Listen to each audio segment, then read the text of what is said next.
Сәлеметсіздер ме, қымбатты достар? Назарларыңызға 79-шы сабақ. Сабақтың тақырыбы шартты рай, условное наклонение.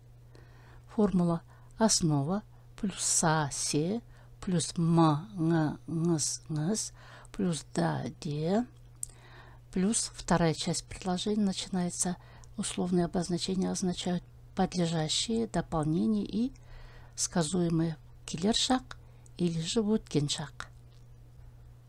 Почему или узнаете по ходу урока.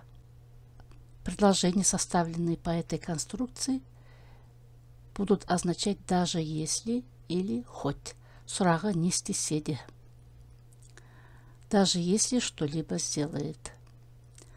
Барса да, даже если пойдет. Келсе де, даже если придет. Қараса да, даже если посмотрит. Здесе де, даже если будет искать. Жіктелу спряжение. Мен барсам да, даже если пойду. Сен барсаң да, даже если пойдешь. Сіз барсаңыз да, даже если пойдете. Ол барса да, даже если пойдет. Көпше түрінің жіктелуі спряжение множественного числа. Біз көрсек те, даже если увидим. Сендер көрсеңдер де, даже если увидите. Сіздер көрсеңіздер де, даже если увидите. Олар көрсе де, даже если увидят. Рассмотрим два вида примеров. Первый вид. Жүгірсең де оны қуып жете алмайсың. Даже если побежишь, не сможешь его догнать. Сен баяурақ оқысаң да ол түсінбейді, себебі мәтінде жаңа сөздер көп. Даже если ты будешь читать медленнее, он не поймет, так как в тексте много новых слов. Ауа райы суытса да біз тоңбаймыз. Даже если похолодает, мы не замерзнем. Бұл машинаны жөндесе де жүрмейді. Даже если чинить эту машину, она не поедет. В приведенных примерах глагол во второй части всегда будет стоять в будущем времени келер шақ.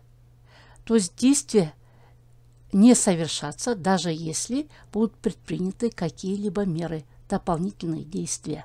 Результат все равно будет нулевой. Вот, например, даже если побежишь, не сможешь его догнать. Даже если будешь читать медленно и не поймет.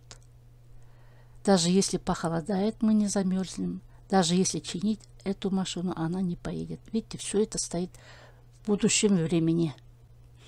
Второй вид примеров. Это тот же текст, что и на предыдущей странице. Но изменилось лишь одно слово. Это глагол, и он стоит в прошедшем времени.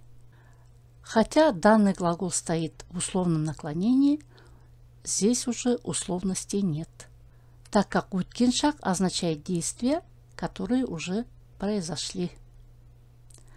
И поэтому перевод будет начинаться со слова «хоть». Жүгірсең де оны қуып жете алмадың. Хоть ты и побежал, не смог его догнать. Сен баяурақ оқысаң да ол түсінбеді, себебі мәтінде жаңа сөздер көп. Хоть ты и читал медленнее, он не понял, так как в тексте много новых слов. Ауа райы суытса да біз тоңбадық. Хотя и похолодало, мы не замерзли. Бұл машинаны жөндесе де жүрмеді. Хоть и починили эту машину, она не поехала. Итак, в рассмотренных в обоих видах предложений использована одна формула. Это жүгірсең де. Разница лишь во времени глагола главного предложения. Рассмотрим примеры диалогов на «даже если». Мына киноға үлгереміз бе? Тездетсек те үлгермейміз. Успеем на этот фильм? Даже если поторопимся, не успеем. Мына өнімді сатып алайық. Сатып алсақ та қалай пісіру керек екенін білмеймін. Давай купим этот продукт. Даже если купим, не знаю, как его готовить. Теперь прочитаем примеры на хоть. Мына киноға үлгердіңдер ме?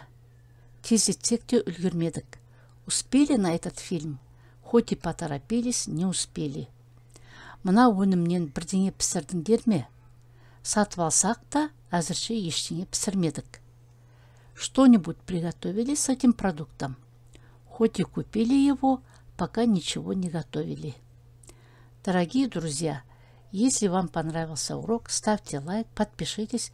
Буду благодарна вашим комментариям.